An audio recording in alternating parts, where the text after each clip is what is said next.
to Hotel Bar Sessions, the podcast where three philosophers sit down at the end of a long conference day to chop it up at the hotel bar, which, as we all know, is where the real philosophy happens. Welcome back to Hotel Bar Sessions. I'm Rick Lee, and as always, I'm joined by Lee Johnson and David Gunkel, and today we are talking about the significance impulse. But before we find out what the hell that means and how we're going to talk about it, we need some drinks, and I'd like to know what you're ranting or raving about. David, let me start with you. So we are now getting autumn weather in Chicago, and therefore I'm looking at something in the dark beer area, and I think I'll go with a Żywiec Porter, which has a nice little licoricey flavor to it. And I will be raving about silent cinema.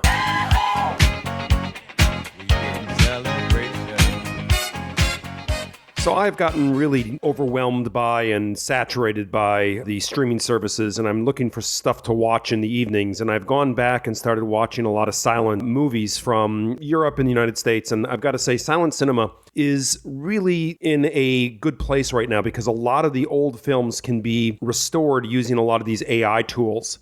And so I've seen some recently restored versions of Metropolis and The Seashell and The Clergyman, and AI is breathing new life into silent cinema and making that experience just that much more enjoyable. So if you haven't seen a silent film recently, check one out. Nice. Lee, what about you? I think I'm just going to have a Bloody Mary today, and I am raving about the American folk singer Jesse Wells. So your president won't help you not hate brown folks. They won't make your troubles disappear. They can't change the fact you're broke. They won't turn everyone woke. There ain't a whole lot they can do to make you less a slave to fear. It's your president, but it ain't your picnic. No, it's a great big club, and honey bunches, we ain't in it. You and me, we ain't the ones to please. No, they got oligarchs and lobbyists and billionaires and gods and kings. So Jesse Wells is a young folk singer. I think he's from the Ozarks somewhere, Arkansas or something like that. And I would describe him as Bob Dylan reincarnate, but Bob Dylan is still alive, and I think, that might be offensive to Bob Dylan, but he basically is a reincarnation of Bob Dylan. Absolutely fantastic folk singer. I discovered him on TikTok, but I've since listened to his full albums. I really encourage everybody to check this guy out. Super politically conscious and actually pretty funny, too. Jesse Wells. So we actually have a guest with us today, Joshua Glasgow, and Josh is a professor in the philosophy department at Sonoma State University, where he specializes in moral, political, and legal philosophy. He has authored a number of books and articles, including A Theory of Race in 2009, a fantastic book titled What is Race? 4 Philosophical Views, which was published in 2019 and which he co-authored with Sally Haslinger, Chica Jeffers, and Quayshawn Spencer. The Solace, Finding Value in Death Through Gratitude for Life, published in 2020. And most importantly for our conversation today, his most recent book, The Significance Impulse, on the unimportance of our cosmic unimportance, still hot off the Oxford University Press, having just been released this past October. Now, I know Josh from way back in his grad school days at the University of Memphis, and that's way back. That's like 20 years ago. And I haven't done very well keeping in contact with him in the interim, but I have kept up with his work. He is an absolutely fantastic writer. Sharp, clear, funny. And so when I read the introduction to his most recent book, I knew I had to reach out to him to join us here on the podcast. So Josh, welcome to the Hotel Bar. What are you drinking and what are you ranting or raving about this week? Well, thank you for having me, everybody. And thank you for that kind introduction, Lee. For my drink, I'm going to just have a neat tequila, Clase Azul Reposado, one of my favorite tequilas. Keep it high energy and friendly and fun. Nice. And I'm here to rave about ritualized social interactions.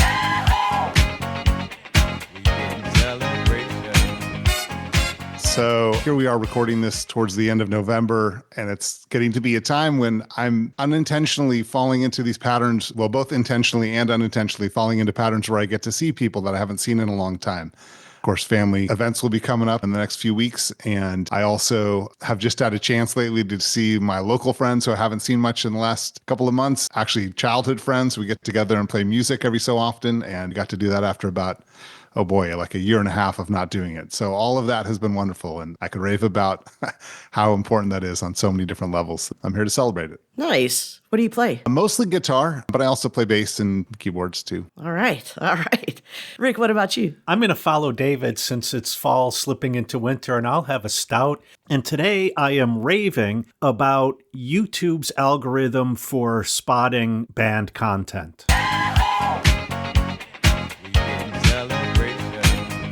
Recently, one of our episodes was flagged when we uploaded it to YouTube because of something I said about the mRNA vaccines. And although it was a joke and we all got the joke and so on, what I said shaded into the not so true, let's call it into the falsiness territory. And although we could have put up a fight and said, come on, there's nuance here and so on, I really do appreciate that the algorithm caught what was misleading at best content and said, hey, you got to rethink this. So here's to YouTube for keeping that crap off the tubes. So Lee, we're talking about the significance impulse. What are we going to talk about? Not to start off on too dark of a note here, but the truth is that there is a clock ticking in the background all the time that none of us can see, and one day we're going to die. And whatever contributions to or withdrawals from this world we've made are going to be finished, like account closed. None of us are going to be here to see that accounting, but most of us spend our lives worrying about that final ledger of credits and debts we will leave behind. Despite the fact that we all know that we are, as the popular meme goes, just ghosts driving a meat skeleton made from stardust and riding a rock floating through space, we nevertheless want our lives to have impact and value. We want to matter. We want to be significant. So our guest today, Josh Glasgow, calls this the significance impulse. And he's interested in not only examining this impulse and critiquing its societal and psychological consequences, but offering a path toward liberation through embracing our cosmic insignificance. Now, that may sound defeatist, even fatalistic, but his is a profoundly optimistic book. So if the thought of embracing your cosmic insignificance makes you want to laugh or cry or pour yourself a stiff drink, good, you're in the right place. Pull up a stool at the bar with us, because letting go of the need to be significant might just be the most meaningful thing you'll do today.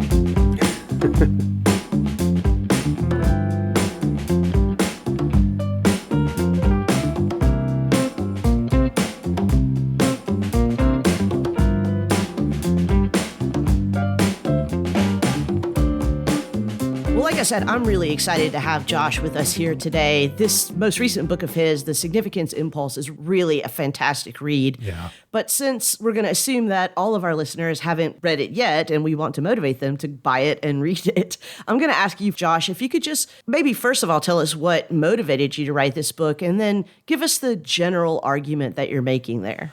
Yeah, I have to confess, my own motivations for writing the book are a little opaque to me. I think about it in terms of being a parent. I think about it in terms of being somebody's child. I think about it in terms of my place in our profession and just in the broader world. And I think about how I was raised and how a lot of people I think are raised, which is to think that it's really good for us to try to be as significant as possible. If you can end up on some list of the all-time greats, that would be one of the most amazing things that could happen to us. Guy Kahane wrote a paper that was published in 2014 called Our Cosmic Insignificance. He was trying to find in that paper a way to vindicate the idea that we might matter a lot. Maybe not any one person as an individual, but that humanity might matter tremendously. And that stuck with me. Well, here we are 10 years later, and I'm still thinking about it a lot. So between the philosophical, just reading around, and my own personal thoughts about, do we need to be important more than just mattering? That's something that I think is pretty fundamental and hard to reject. But that we want to be especially significant, become great in some sense. That specific drive really intrigued me. That's what drove me to the book.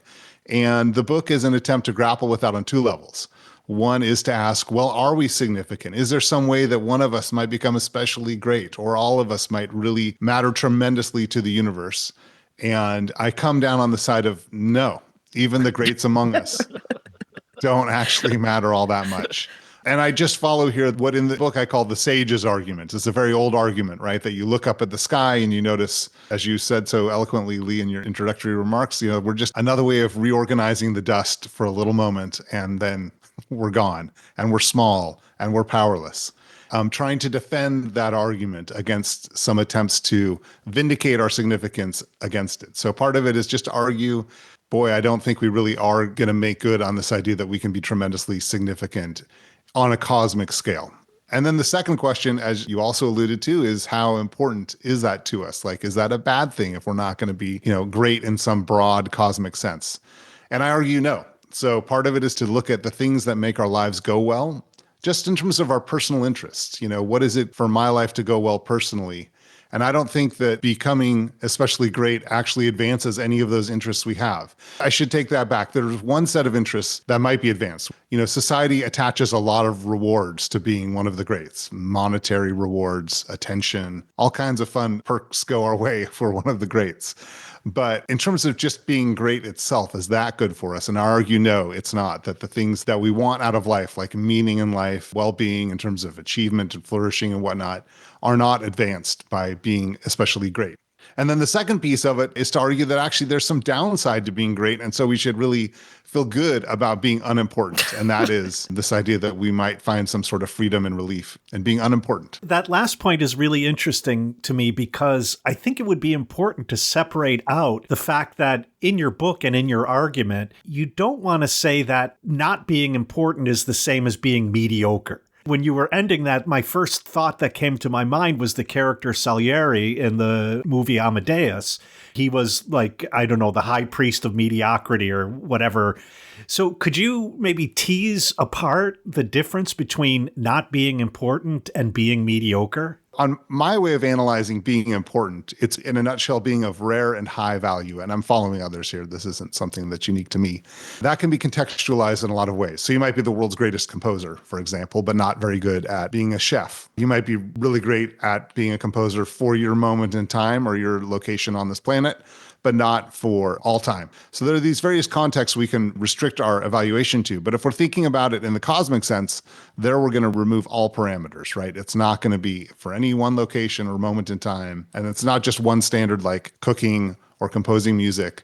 It's for all the things we care most about. I want to argue that it's that level of greatness that doesn't add anything to our lives. So let's go back now to the question, Rick, about mediocrity. On my way of looking at this, on that question of are you of rare and especially high value? No, I'm not especially high. Sorry, excuse me. Let me restate that. I'm not at all high. Because you are especially high. Rick's definitely especially high. So to start over that thought, I claim that we are not of especially high value. And in a sense, that does make us cosmically mediocre. You, again, still might be the greatest composer of all time. Or you might be a mediocre composer, but even the greatest composer of all time is still mediocre on a cosmic level, I want to suggest. So back to your question, well, we don't want to strive for mediocrity. I think there's an ambiguity in that. I think that there's one sense in which we don't want to, which is that there's value in trying to be the best version of us we can be. And you might cash that out in terms of your individual traits, your strengths, that you're great at composing music, but not cooking food or whatever it is. But we also can follow the perfectionists who argue, that we should try to strive to somehow fulfill our greatest potential with our physical capabilities and our rationality and so forth. And all of that makes a lot of sense to me. So in that sense, we would not want to strive for mediocrity. But I don't think that becoming the greatest tennis player or the greatest of anything is going to make us exceptional in that cosmic sense. And so I do think that cosmic mediocrity, I guess, is the most we could hope for. Can I follow on Rick's question with another, probing you for clarification here? I can imagine students of mine who have read 19th and 20th century European philosophy, especially existentialism, thinking to themselves, well, isn't this just existentialism 2.0 in a way? And I'm wondering how you connect those dots and maybe differentiate or associate with existentialist tradition that has similar kinds of ways of thinking about insignificance and human meaning. First off, let me say that I consider myself, not an expert on existentialism, so I'm going to talk in broad and crude terms here.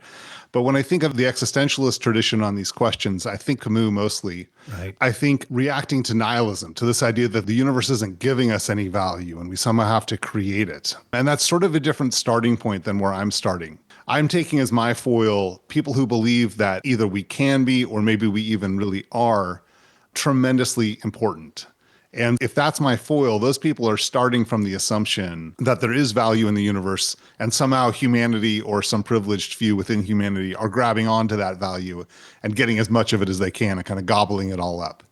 And so I'm responding to that, trying to meet them on their home turf by not so much saying, well, what if there's no value in the universe? But by saying, okay, let's assume there is value as you're saying. So I'm starting with that sort of anti-existentialist starting point of assuming there is objective value out there and that we want to try to grab onto some of it. Can we really grab onto that? And is it good for us personally? Is it in our own personal interests to grab onto that? I'm arguing again, no, we can't really grab onto that much of it and we won't.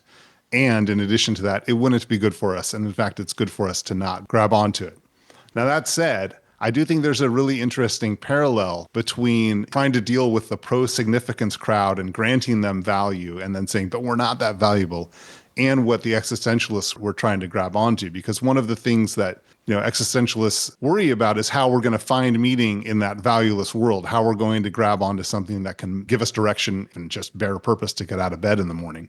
I think that might be part of what is behind what I'm calling the significance impulse, this idea that we should be striving for as much significance as we can get. I am also sensitive to that. And I think that in a way, there's parallel solutions. When you might try to meet that threat of nihilism by saying, we're just going to create value where none exists, if I can kind of talk in that idiom for a moment. There's a parallel with what I want to say, which is there's a liberty, there's a kind of freedom in relinquishing our care about how much significance one of us might have. There's similar motivating questions, similar structures of argumentation, but the two pursuits start at different starting points, as opposed to starting with this principle that, oh man, there's no value at all in the world. Instead, I'm starting with there is value and we just don't get much of it.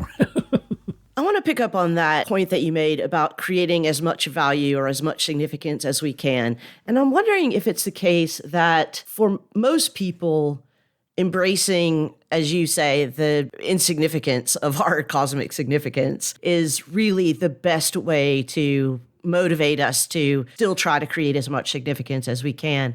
But that there might be other people, like this might be a dispositional issue, that for other people, embracing this significance impulse is how they create as much significance as they can. And here, I'm going to use one of your examples, Muhammad Ali, right? So Muhammad Ali, when I look back at the videos of him saying, I am the strongest, I am the greatest, I'm so pretty, you think, isn't in some ways that repeating mantra for him, that repeating refrain, that true embrace of the significance impulse, at least part of what made him great? I mean, I don't think that makes him cosmically significant, but it is how he created significance in his own life. There's definitely a truth in that, Lee. But just to zoom out a second, I do think that, as you hinted at, there's something maybe cultural about this, that there are different spots in the world, in moments in history, where communities celebrate greatness and others where it's really diminished. And in fact, individual greatness is maybe thought to be suspect in some way, as opposed to community health or community excellence in some other sense.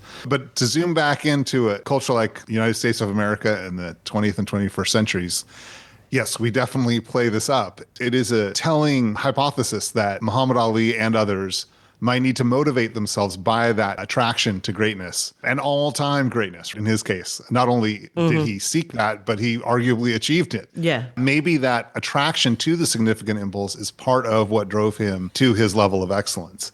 And so there's got to be part of us that looks at that and goes, well, we don't want to give that up. We like there being Muhammad Ali's in the world, and not just in sports, but of course in every endeavor of science and culture and anything else we might care about.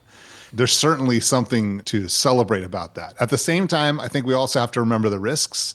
There are a lot of inducements to that kind of greatness that really distort people's ambitions and lead to a lot of psychological maladies for those who fail. But those who do succeed and achieve greatness often wield that as a really unfortunate weapon. I would not put Muhammad Ali in this class, but there are others who are out there trying to achieve importance, trying to achieve greatness, and genuinely, I think, believe in their own greatness. and they're doing awful, awful things to other people in certain times, right? See, Elon Musk. From a social perspective, I think it's really hard to figure out how to line up the incentives to get the kind of greatness that we want, that are good for us as a collective, and suppress the kinds of greatness that are bad for us as a collective. My book is really focused not so much on cultural and community health, but on individual well-being. Like, what's going to be in my interests or in your interests as an individual? Does it benefit Muhammad Ali as a person? Forget about the rest of us that got to enjoy his fights and all his antics outside the ring and his social activism. Putting all that aside, was it good for him to be the greatest? And that's where I want to push back and say it really didn't advance his interests at all to be greater than all the other fighters in history. But it seems to me Muhammad Ali is an interesting example of a distinction we might want to make that is really subtle. One way of looking at Muhammad Ali's claims to being the greatest and the prettiest and so on was because he was obviously living in a society and confronting a world that was constantly telling him he's nothing, that he doesn't even have human worth. This claim to greatness and being the greatest and the prettiest and the smartest is a way of him insisting on his own value just as a moral subject and a person of the worth that human beings have. That's different than the claim to saying, I'm the greatest, and somehow the universe is going to mark this for as long as the universe is around. Yeah, that's really insightful, Rick. I completely agree with everything you're saying there. And let me add to what you're saying by just pointing out that I am taking a stand against our cosmic significance, both having it and it being to our own benefit. But it's really important to recognize that we are clearly significant in other ways. Let's just start on a really small scale, like we each matter to our loved ones, or to our students, or to our coworkers, or to our local communities where we're involved. All of that is really tremendously important. And to go back to what I was saying a moment ago, we all hopefully are striving to contribute as much as we can, as well as we can. I think that's also recognizing our importance, but we've got to contain it to that local level. So to turn it back to that question of celebrating one's greatness as an act of defiance, as an act of affirming your worth when the world maybe is diminishing or outright invalidating your worth, that can be a tremendously important tool. Absolutely. Yeah. So if we're cataloging all the ways in which identifying with our greatness can be useful, there's that ability to marshal one's value in resistance to being devalued. There's producing greatness, just having excellent fighting or choreography or science or whatever we care about. But there's also just mattering to the people around us, right? Having a positive impact. Ali wasn't just defending his own value. Of course, he was defending the value of many, many, many people. And we should absolutely celebrate that.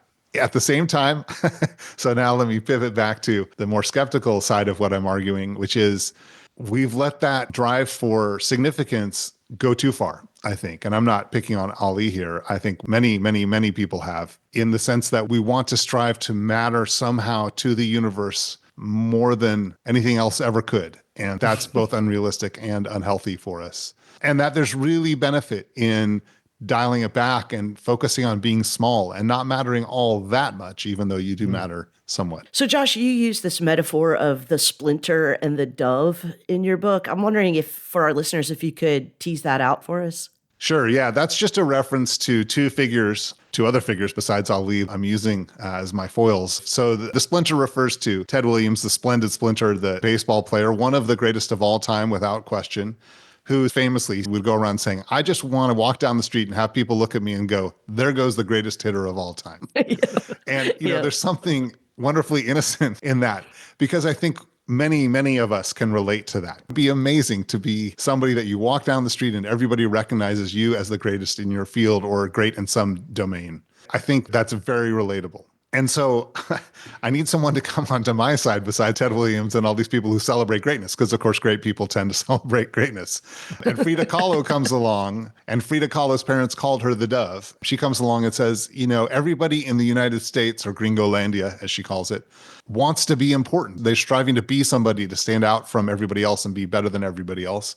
And that's not something she's interested in. And I find that fascinating. And that's the kind of motivating instinct for this book. And it's not just the motivating instinct, but it also, in a way, opens up a question that is closed if we don't listen to people like Frida Kahlo.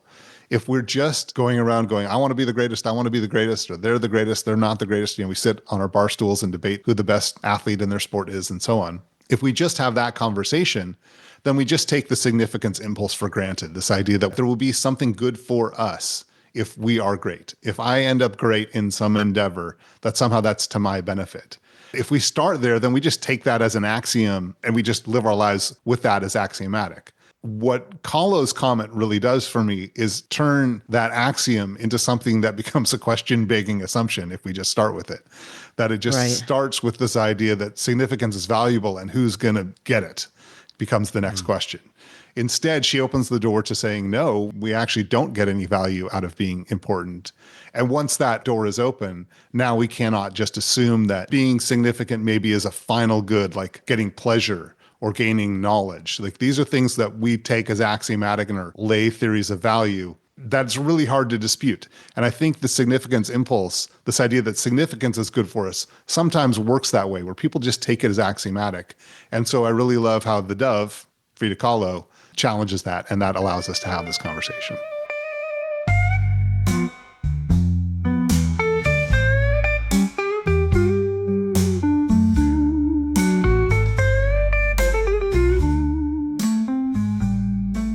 Okay, listen.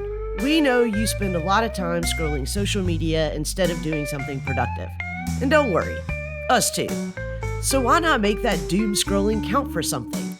Follow us on Facebook at Hotel Bar Sessions Podcast, on Twitter and Blue Sky at Hotel Bar Podcast, and also on YouTube and TikTok at Hotel Bar Sessions. And hey, while you're pretending to be busy, go ahead and visit our website at hotelbarpodcast.com. It's like procrastinating with a purpose. You're welcome.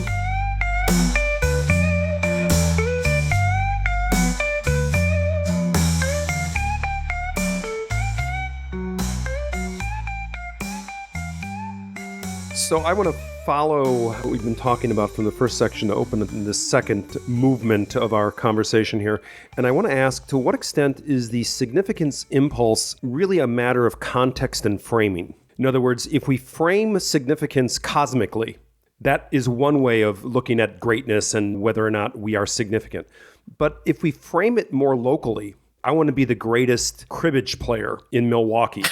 That seems like a really limited way of thinking about significance. And I think probably through the 20th century and now into the 21st century, we've had this experience where our contexts are just getting bigger because of social media and other places in which we can promote ourselves to the world in a much larger context than just our small village or our city or our town. And I'm wondering if the context matters here and the change in context, especially under the pressures of technological distribution, have changed the way we think about this whole impulse. That's a really interesting hypothesis worth exploring. I'm not sure what to make of that at first blush. I mean, on the one hand, I agree with you that there are ever greater pressures to have one's voice heard. That seems to be, just looking at this anecdotally, something that is more powerful today than at any other point in my life, certainly. And if we think about what the younger generations are working their way through, surely that pressure to have some sort of visible existence that's recognized and making an impact on a wide scale is something that is driving maybe people to excellence, but also driving a lot of anxieties and fears. On the other hand, in the book, I quote Blaise Pascal saying, I look up at the night sky and I notice how small we are and I'm terrified by that. And I think that is a sort of enduring question of what our place in the cosmos is and how we can somehow make ourselves important. There's some divine stories people might tell. I'm more interested in it from a secular perspective. I'm really only interested in it from a secular perspective in this book. But even there's repeated attempts to try to claim greatness, try to revive humanity's importance in the cosmos. And that seems to have been something that has, again, endured throughout the centuries. What I worry, I guess, is that our social media and other technological pressures to connect and network and turn one's contributions into something that will affect many, many people, that it's having a really unhealthy effect on people's mental well-being. Maybe not just mental, but also social and physical well-being as well. But I do think that there is something timeless about the question. And that's, like many philosophers, I guess, the part that I want to grab onto as much as I can. Something you said there, Josh, made me think that if I give up on striving for importance, because I recognize that from the cosmic perspective, I'm not important. Doesn't this end up meaning that nothing has any significance, nothing has any meaning? In other words, a position known philosophically as nihilism. Don't I become a nihilist? Yes, I think that is a real risk. There is a sense in which I'm not giving a lot of attention to that risk, and maybe something where there's more room for investigation. Because again, I'm starting from a point where I want to react to what the pro-significance crowd is starting with, which is there is value in the universe and we're going to get it all. So one response is to say, no, there is no value in the universe. But that's not the response that I want to grab onto. I'm interested in this sort of midway position that we do matter. We genuinely matter. We genuinely have value. I don't argue for that. I just assume it. But what I'm interested in is the possibility that we genuinely matter and it really does have some level of significance, but it's not tremendous significance. And so we need to accept our sort of earthbound, small scale, being the best cribbage player in Milwaukee is a very achievable goal, I guess, for people who play cribbage, and might be quite good for us. You know, back to Lee's question about whether Ali is motivated by that quest for greatness and whether that allowed him and us to benefit in ways we wouldn't have benefited if he wasn't striving for that. I think there's a lot of logic to that. But I'm interested in that midway view of, well, okay, we might matter to America in the 20th century, but do we matter cosmically? No. And once you start with that, we might matter in America in the 20th or 21st century, you give up on that nihilist project that you're asking about, Rick. And so I'm really sidelining it. Or that's not entirely true because I do think it's instructive. I think we can learn some things to apply to the significance question by looking at, well, what happens if we don't matter that much is a similar kind of question to what happens if nothing matters at all. And one of the benefits of things not mattering at all, I shouldn't say benefit. There's no benefits if things don't matter at all. So I've already misspoken.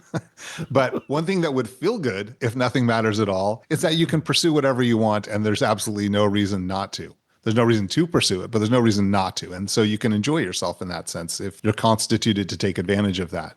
And I think there's an instruction there about how to think about if we're not that important, but we do matter somewhat. So if nihilism is false and yet we're still not that important, that's that liberation that I'm really interested in. The liberation from what I call the tyranny of value, this drive we have to make sure that we're always lining our choices up with what the right answer is.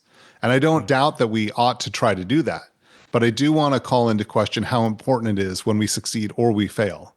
I think there's a lot of anxiety that attaches to that, a lot of stress, a lot of hurt and sorrow that attaches to maybe not making the right choice. Sometimes that could be something tremendous, like who you partnered with for your life or something like that. Or maybe, somebody died and you played a role or you could have done something really high stakes like that. But it also can be really small, like what should we do for dinner tonight? That's a question that has occupied way too much of my time and thought. And once you accept, okay, I don't matter that much, and therefore this choice doesn't matter too much, there still is a right answer out there. I still believe that there's a menu that gives us the right answer, but I don't care about the menu as much. And that to me is a really powerful form of liberation. That's where you see common themes with nihilism, at least the kind of nihilism that ends up somehow being positive. Like again, Camus saying we're going to create value where none exists. That's a really inspiring thought to have. And I want to transition that over to the question of, well, what if things do matter, but we don't matter all that much? Right. I'd like to maybe change the perspective of this for just a second. And instead of looking at this from the perspective of each of us indulging or resisting this, what you call significance impulse, this drive, which I'm not really sure if you think is something that's innate. Maybe you do. Maybe we can talk about that in a second. But rather than talking about that drive, look at it from the other perspective. Like, why do we feel that drive? Who is placing that importance on us? Who's driving us to feel like significance ought to be really important for us and that we ought to want to be significant? Because I have said before on this podcast that one of my favorite genre of discussions are what I call goat wars, like arguments about who is the greatest of all time in whatever, movies, film, sports, science, whatever. I think that that's a really fun conversation to have with people. But what never comes up in those conversations is how much damage might conversations like this be doing to the psychology of the people that we're talking about and the well-being of people that we're talking about and the possibility for flourishing and happiness and meaning making of these goats. So I'm wondering if you could maybe talk about it from that ethical perspective. Are all of us forcing one another to indulge this significance impulse in ways that we could be helping one another resist it a little bit more? Yeah, great questions. I mean, back to the innateness question for a second. I have no good argument for this, but my own view is that it is not innate. And I come to that by looking at cultures where it seems like individual greatness in particular is suppressed. And more than even the community itself being great, there are some cultures, of course, that want the culture itself to be, I mean, like our country, the United States, regularly people proclaim it the greatest nation of all time, as if there's some trophy we're going to get with that. And it's going to somehow benefit everybody in the country. But even countries that don't do that and are not so interested in individual greatness, I think there are communities out there that are just more interested in healthy, functioning relations between people and less so in individual excellence. Maybe excellence is the wrong word, but individual accomplishment that outstrips what others are doing. So if we start with that, then to get back to this question of, well, is it bad for us or are we hurting each other when we are encouraging greatness? I definitely have that worry. I mean, part of this for me is not just about listening to people like Ollie and Williams, but I think parents often tell their children, you can be great one day. You could become the greatest writer or the president or whatever the goal is. That is some form of excellence. And that's a tremendous burden to put on a child's shoulders. Like that is not just unrealistic. Of course, it is unrealistic, even for the most gifted people out there. But in addition to being unrealistic, it's a distorted value system. It's one that presents the child with this idea that greatness is somehow good for us in a way that you will miss out on if you're just ordinary. And of course, almost all of us are going to end up as ordinary. And even the greats, even the Alis of the world, surely have paused and recognized, in 1,000 years, no one's going to remember Muhammad Ali. He's not going to be, in the vast sense of history, that kind of historically important figure. Very few, if anybody, will be. And so I think it's incredibly distorted, and it can lead to certain individual and social maladies where we end up competing and hurting one another in ways that aren't healthy. I want to emphasize that I do think there are healthy ways of competition and that it is great for us to try to achieve our own individual maximizing of our talents, flourish as much as we can. So I don't take issue with these great philosophical traditions that emphasize flourishing, for example, or even human perfection. Right. I just think that oftentimes that gets associated with the significance impulse, that because we're trying to be as good as we can be, we need to be the greatest thing of all time to the entire cosmos. And that's the distortion. That's that last step that I'm taking issue with in the book. And I agree with you, Lee, that there's some real risk to health and wellness there for sure. But not just that. There's philosophical risk. Like we're getting a distorted value system. So it's not just that it's a self-help problem or something like that. It's that we end up thinking that something matters that doesn't actually matter. That's not nihilistic, even on a value system that says, oh, things matter more or less. It's just incorrect, I argue, that we're going to somehow end up as, whether it's collectively or individually, the most significant thing in the cosmos. You're raising the issue of America being the greatest country on the face of the earth for all of history. Makes me see this quite clearly because of two experiences I had. One was living in Poland in the early 90s, just after the fall of communism and so on, in which being identified as someone from the United States made you immediately interesting. And I'm using that as a kind of an analogy with important. And so people wanted to talk with you, wanted to know where you stand on various issues and so on. And so I used to pull what I called the Liechtenstein maneuver. And that is when people said, "Where are you from?" I would say Liechtenstein, because my thought is, first of all, I don't think anyone in Liechtenstein is desiring to be the greatest country on earth. And secondly, nobody knows what the fuck Liechtenstein is, where it is, and what it's about. Then the other example is I was invited to teach in China. And so there I am in Shanghai, and I can't pull that maneuver because I'm walking around and everyone knows that I'm not Chinese. I was always the object of interest. And I found that the detriment there in always being important is that I actually couldn't be me. I couldn't pursue many of the things I would otherwise want to pursue because of this yoke of greatness put around my neck that wouldn't allow me to thrive in ways that I might otherwise have I almost said thriven, in ways that I might not otherwise have been able to thrive. That's interesting. Just to follow up, could you say more, like how that stifled you? Well, for example, if I wanted to go and sit in a cafe and prepare my class or read a book, people would constantly come up to me and ask me where I'm from and what I'm doing there and, how do I find China and blah, blah, blah, blah, blah. So always being an object that was deemed important by the other made it impossible for me to do the things that I found important for myself, unless I just stayed in my apartment all the time and never went outside except to teach my class. Yeah, there is this isolation that comes from standing out in some way. Back to Lee's Goat Wars for a second, which, by the way, Lee, I want to just confess that I too love the Goat Wars. I try to start these battles with my friends whenever I can. So who is the greatest cribbage player in Milwaukee of all time? Damn straight I am. Spend enough time in the bar, working on it. I mean, it is a weird thing, right? That somebody might want to be the winner of the Goat Wars and end up where they are at the same time celebrated tremendously, get a huge amount of rewards and attention for that.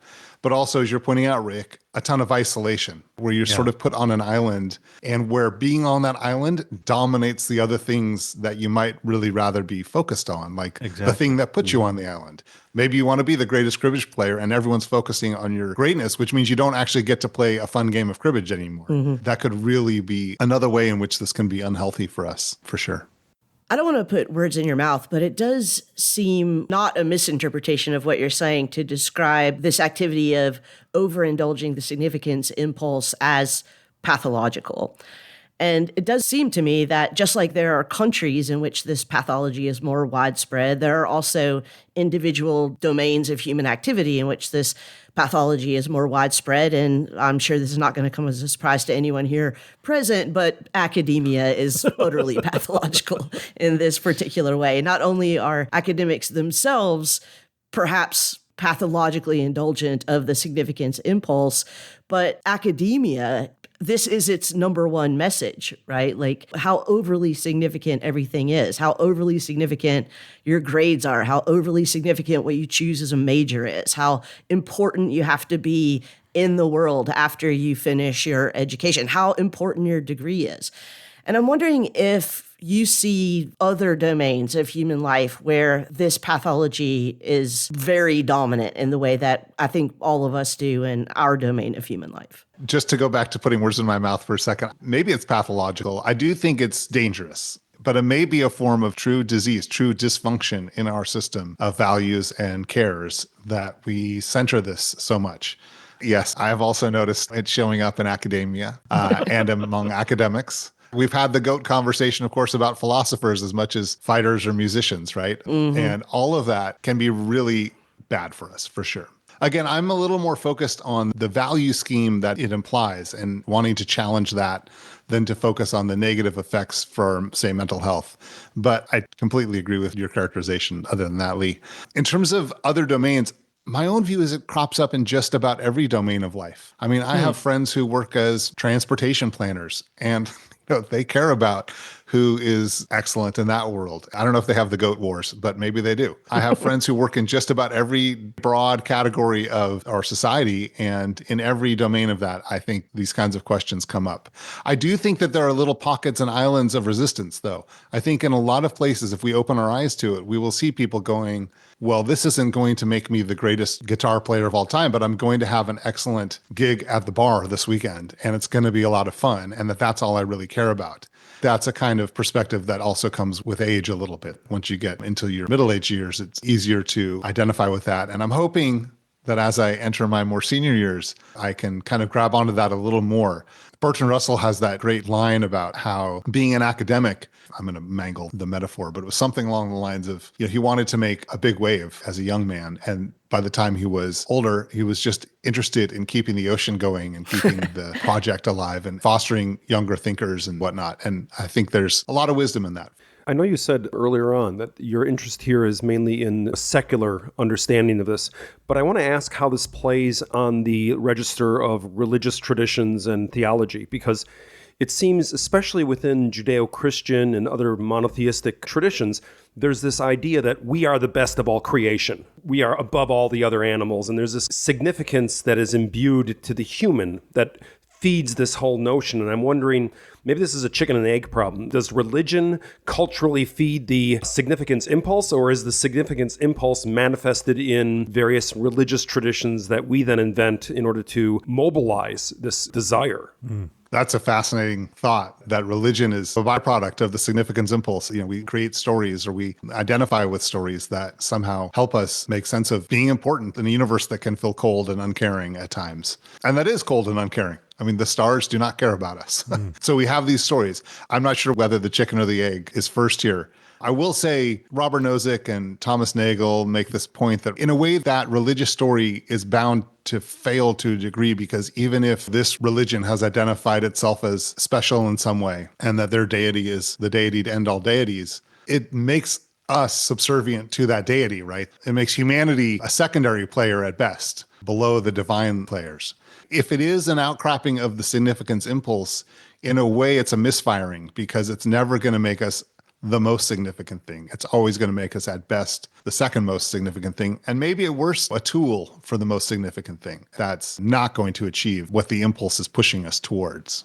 So it's a complex interplay for sure as to whether religion is going to reinforce or in some way diminish and humble us in the narratives that attach to the religion. That point about I might be important, but I'm not the most important being there is in the universe, or even among all humans, I am not the most important, allows for a certain opening of other aspects of what it means to be human that actually are central to our importance. And I'm thinking here of the tennis player Andre Agassi. He fell off the top of the ranks because he wasn't having fun anymore. He wasn't enjoying playing tennis. And he went back, he got fit, he was playing in tournaments where he had to keep his own score. They were calling their own lines and things like that. And when he came back to the top ranks, he was committed to actually enjoying tennis. And so it seems to me that being freed from the tyranny of importance or the tyranny of value allows for flourishing that is based on a certain form of playfulness. I take things less seriously in one way, but I also enjoy them more. This makes me, what we used to call a well-rounded individual, but that's precisely what it is that makes a human as a human important. That I could beat every other tennis player on the planet does not add to my dignity or worth as a human being. Perhaps that I flourish and enjoy the talents I have and the life I have is what gives me moral worth. It's a great question, like what part of our value system is importance supposed to reside in? It can't be moral. Like we're not going to say that the more important people matter morally more than the rest of us. I mean, I suppose there's some value systems that have said that, but that seems to run against pretty much all of our bedrock moral principles that focus on our moral equality. So it's almost like it's an aesthetic judgment that importance is somehow supposed to play a role in a cool life or a beautiful life or something along those lines, as opposed to a moral life. When you look at Ali saying, I'm the greatest, there is something cool and attractive about that, right? It's that aesthetic level that we might latch onto. I'm really not sure how to think about it in terms of where these values lie. But Rick, I think that's 100% right, that we get that playfulness and that there's something incredibly beneficial about it once we try to step off the significance impulse train. The term that I focus on in the book is irreverent contentment. And both of those words and that phrase matter to me. We need to be irreverent about our importance. We need to downgrade ourselves and not take ourselves as seriously as we often do. Even again about small decisions like what to make for dinner. Like, you can just take that all down a notch. In addition to that, there's a great amount of contentment that comes. So once you're like, okay, it doesn't matter which dinner I have, you're happy with the dinner in front of you. Or it doesn't matter that I'm the greatest tennis player. I mean, Agassi's such a wonderful example because he was so miserable so much of his career, apparently. Yeah. You look at that and go, you were great, but at what cost? And that he can come back and learn, we talk about playing for the love of the game, but even just playing because you want to be good is fine. And not even misvaluing is a better word for me. Not misvaluing this being better than everybody else, I think is to our benefit. Like it's not just mentally healthier, it's actually better for us to embrace not mattering all that much. because we can be free, because we can have a more playful attitude. When life becomes game-like, it becomes recreational, it becomes lower stakes. That's something that is truly to our benefit, I want to argue. Hey, Hotel Bar Session listeners, this is Rick Lee. Do you know what kind of pillow I use or mattress I sleep on? No, of course you don't. And that's because we don't have any of those stupid ads for pillows or mattresses or any other crap that you don't even want. We are supported by you, our listeners. And if you want to keep our late night conversations flowing, why not do the equivalent of buying us a drink or giving us a high five? You could subscribe to our podcast at Patreon. That's patreon.com/hotelbarsessions. And you could subscribe at many levels. And hey, there's perks at those levels. You could get a coffee mug, or I might even call you out on an episode, or you could get early access to some of our episodes. There are lots of perks there, and we could really use your help. So go to patreon.com/hotelbarsessions and subscribe at any level you feel comfortable with. In the meantime, we'll see you back at the bar.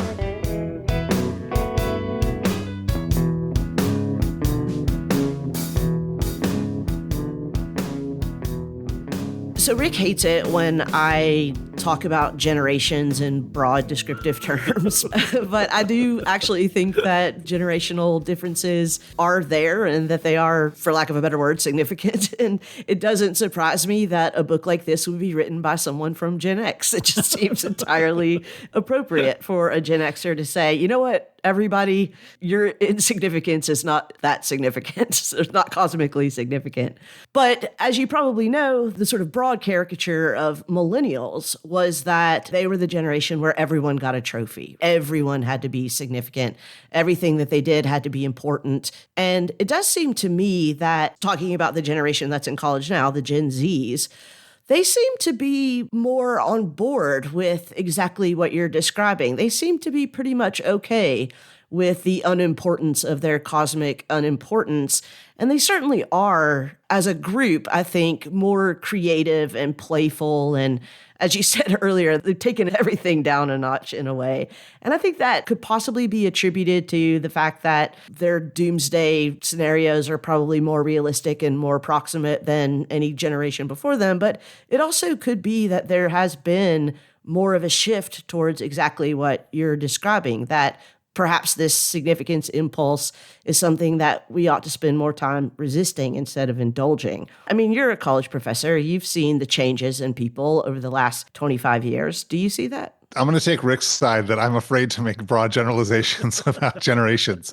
But I am intrigued by what you're saying, Lee. Like, you might be onto something there. I don't want to dismiss that as much as I'm just afraid to make broad characterizations of large groups of people. But that said, it's interesting because if it's accurate to define importance as somehow not just being of high value, but of being rare, you don't just want to be good at cribbage. You want to be the best. You want to be better than everybody else. Then when we give every kid a trophy, what we're essentially saying is, none of you are that important. Like, you all have value. We'll give you each a trophy for the value you bring, but none of you stands out above the rest. If that was the parenting and socialization ethos of the last 30 years, or roughly the last 30 years, maybe that is producing a generation of people who are taking it down a notch, who are saying, I want to contribute, I want to be of value, but I don't have the expectation that I'm going to somehow change the world. That's going to win me the GOAT wars.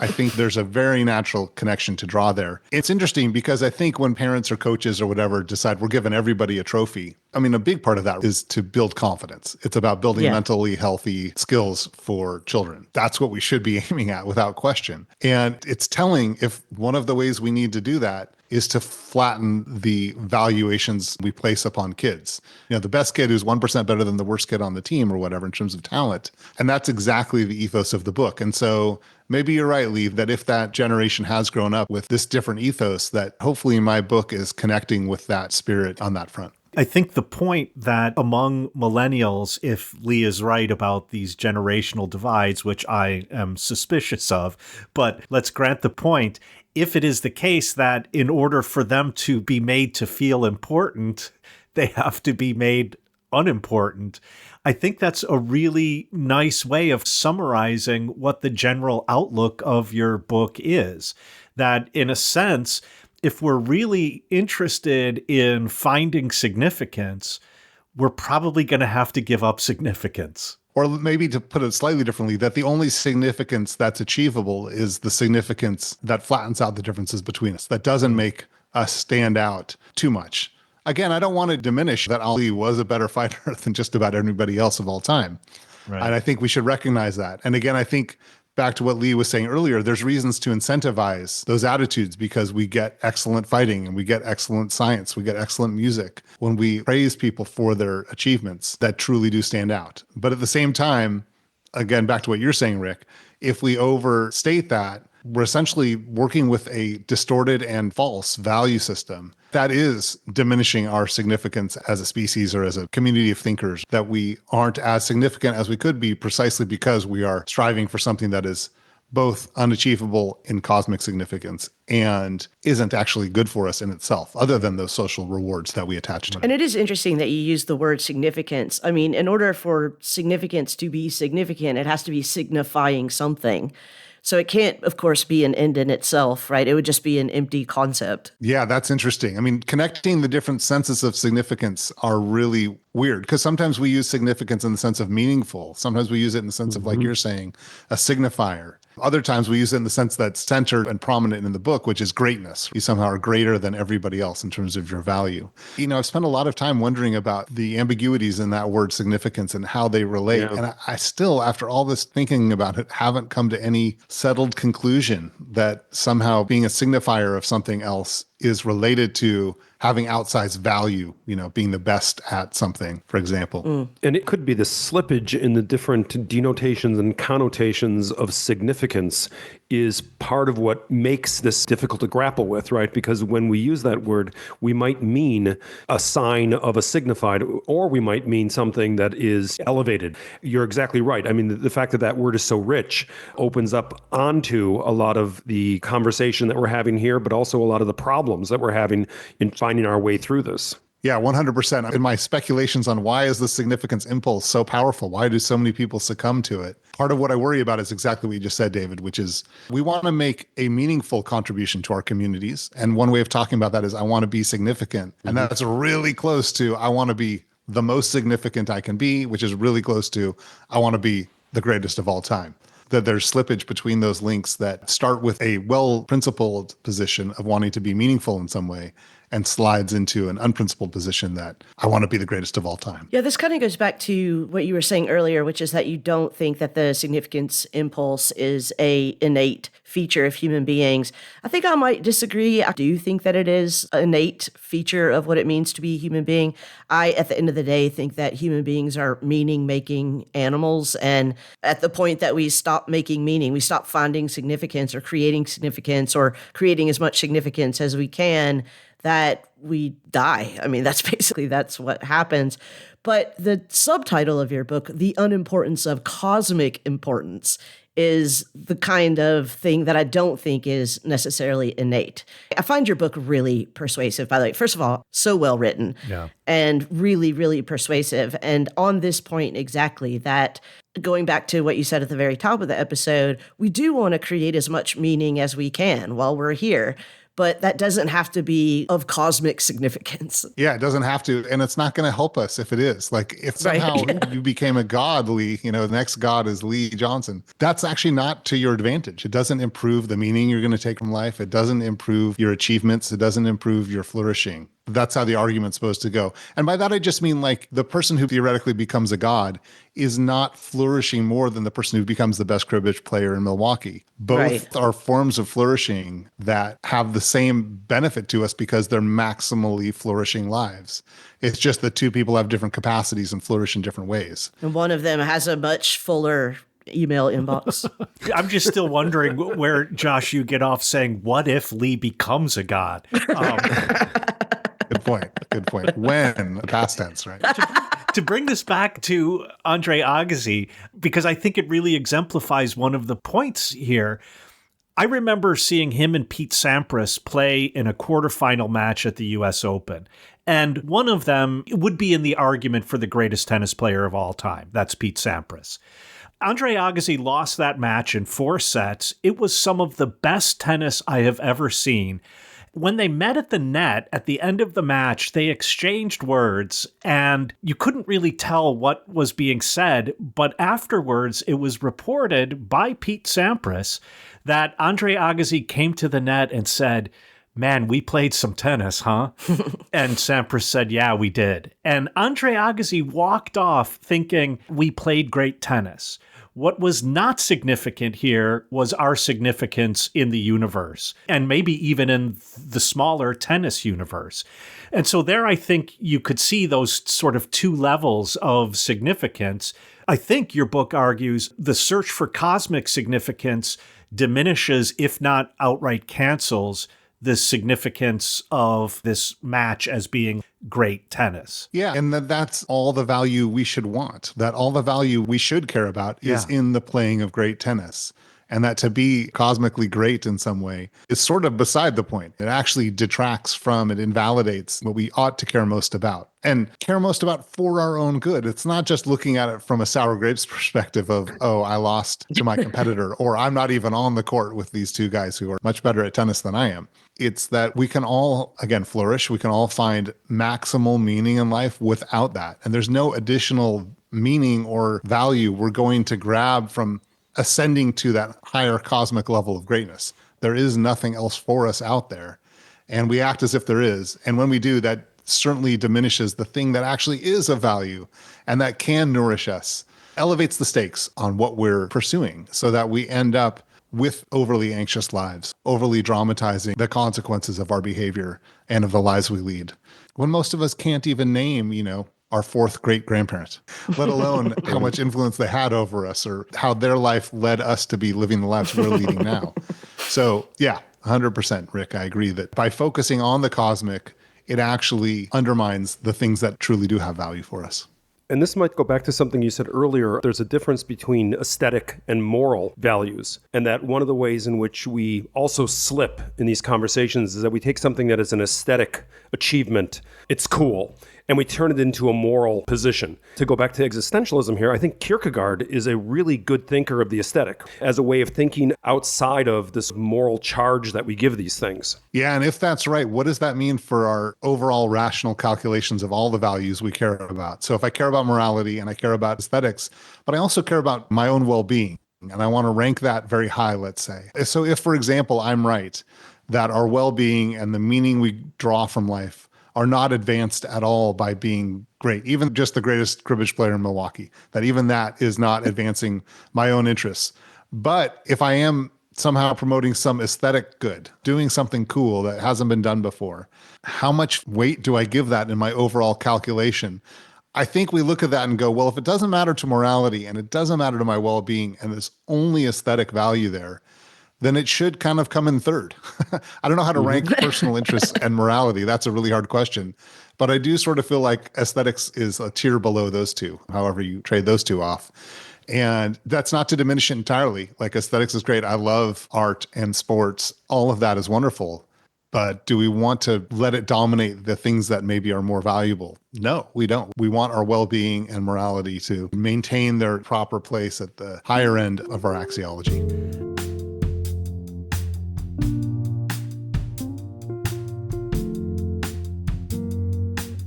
I think there is one indisputably important human being, and that is our bartender. And unfortunately, she's issued last call. But before we leave the bar, Josh, I just wanted to be the first to thank you so much, both for the book and for this really delightful conversation, as unimportant as it is. Well, thank you. And by the way, yes, while we're all celebrating our unimportance, I think it is worth emphasizing that you all have created a really wonderful podcast, not just for the philosophical content, but keeping it friendly and curious and the laughter. Really a wonderful resource you all have provided the community with. So thank you for that. Greatest philosophy podcast of all time. Yeah, right. Before we get out of here, I also just want to put a call out to whoever the actual greatest cribbage player in Milwaukee is, hit us up. We will send you a Hotel Bar Podcast coffee mug.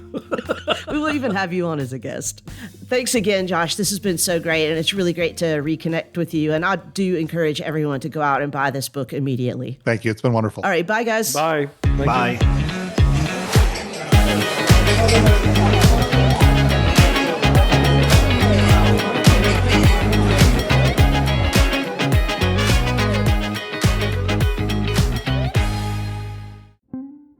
Hotel Bar Sessions listeners, this is Lee Johnson. We've never done anything like this before, but after recording this episode, we learned that the greatest cribbage player in Milwaukee, Terry Lynn Weber, sadly passed away on March 30th, 2024. His obituary reads as follows. Terry Lynn Weber, 67, died Saturday, March 30th, 2024, at home with his family in Raymore, Missouri, following a long, boring fight with Huntington's disease. He is survived by his wife of 48-ish years, Linda Weber of Raymore, Missouri, his father, Dean Brown of Loveland, Colorado, his son, Chris Weber of Old Fort, North Carolina, and his wife, Haley, his brother, Jerry Weber, and his family, Vicky, Kelsey, and Morgan of Mitchell, South Dakota, his sister, Julie Crosby of Independence, Missouri, and her family, Candace and Misty, his 3 grandchildren, Colby, Emily, and Max, and many close friends. He is preceded in death by his mother, Joyce Weber, sister Pam Ivy, brother Frank Weber, daughter Angie Walden, and grandson Tyler Walden.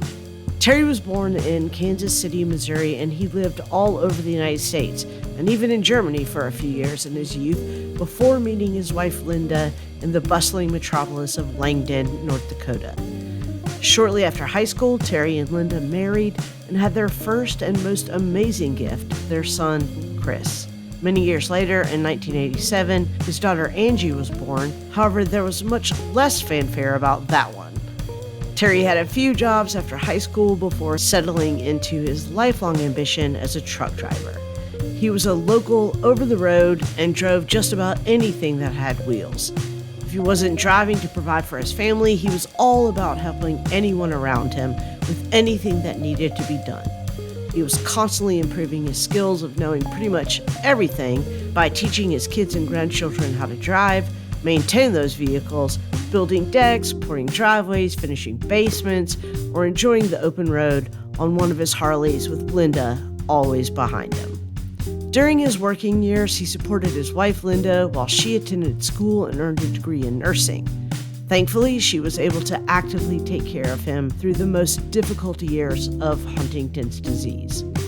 Terry took great pride in a good day's work, and in all his years, he never allowed his children to take one sick day from school. Throughout his life, he forged many friendships that lasted a lifetime. He didn't talk too terribly much, so when he did say something, people listened. Maybe it was some Terry saying, or maybe he was making a sly remark or trying to impart wisdom into a situation. Terry had a passion for life. He was a hunter, fisherman, photographer, and he would try anything, even skydiving. He earned his private pilot's license. He was scuba certified. He took countless motorcycle trips with his church's motorcycle ministry and with his son through the Rockies, and many more with his family and friends throughout the years. He was fun-loving and quick with a joke. He enjoyed a good game of cribbage, golf, and many other games. He will be missed by all who knew him. I just want to say from me and all of the HBS co-hosts here, we want to extend our deepest condolences to the family of Terry Lynn Weber, a true GOAT.